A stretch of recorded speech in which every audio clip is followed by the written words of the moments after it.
السلام عليكم ورحمة الله، أهلا وسهلا بكل متابعي القناة. حلقة جديدة عن أخبار الرياضة المصرية والعالمية.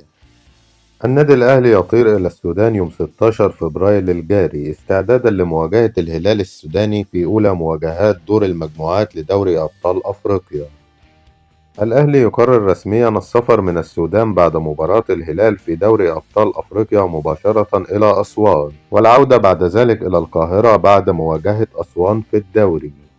سيد عبد الحفيظ: الطرد الذي حصل عليه خالد عبد الفتاح في لقاء فلامينجو بكأس العالم للأندية يمنع مشاركة اللاعب في مباراة الهلال بسبب الإيقاف. مصدر من الأهلي: مارسيل كولر المدير الفني قرر الاعتماد على شادي حسين كمهاجم للفريق خلال الفترة المقبلة.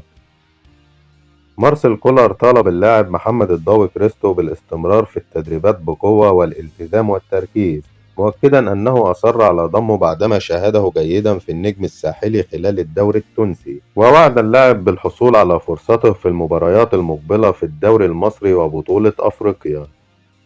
مرتضى منصور يعلن إصابة أسامة نبيه بذبحة صدرية داخل النادي، ومدرب الزمالك يكذب الخبر على صفحته الرسمية ويؤكد أنه بصحة جيدة. بيان من الجمعية العمومية لنادي الزمالك يطالبون بتنفيذ الحكم الصادر لصالح محمود الخطيب وحبس مرتضى منصور لمدة شهر. الزمالك تقدم بشكوى ضد التعاون السعودي لعدم دفع النادي السعودي 400 ألف دولار في صفقة انتقال مصطفى فتحي. سيراميكا كليوباترا يفوز على المصري البورسعيدي بثلاثية نظيفة في الدوري. تألق أحمد ياسر ريان بشكل ملفت خلال المباراة وحصل على جائزة رجل المباراة. فيوتشر يتعادل مع كرة توجولي بنتيجة 1-1 في الجولة الأولى من دور المجموعات بكأس الكونفدرالية خارج الديار، وبيراميدز يتعادل مع الجيش الملكي المغربي بنتيجة 2-2 في نفس الدور بالقاهرة. إبراهيم نور الدين حكما لمباراة سموحة والزمالك في الدوري.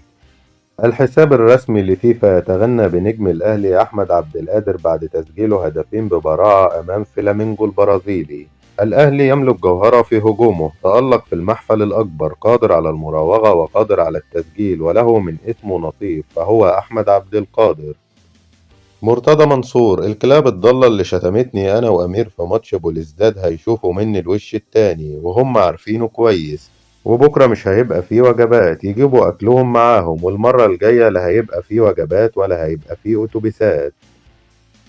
مجلس إدارة اتحاد الكرة اعتمد تشكيل لجنة الانضباط والقيم والأخلاق بالاتحاد برئاسة المستشار عزت السيد عبد العزيز خميس مساعد وزير العدل السابق. رسميا الإسماعيلي يعلن تمديد تعاقده مع عبد الرحمن مجدي لمدة 5 سنوات.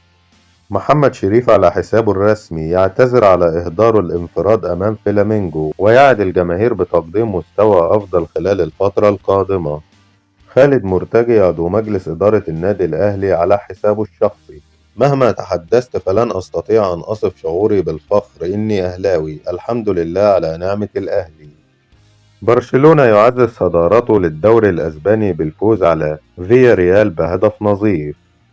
مانشستر سيتي يقترب من صدارة الدوري الإنجليزي بعد الفوز على أستون فيلا ب3 أهداف. السعودية تقترب من تقديم ملف لاستضافة كأس العالم للأندية 2023، والتي من المتوقع أن تكون آخر نسخة بشكلها الحالي المكون من 7 أندية فقط.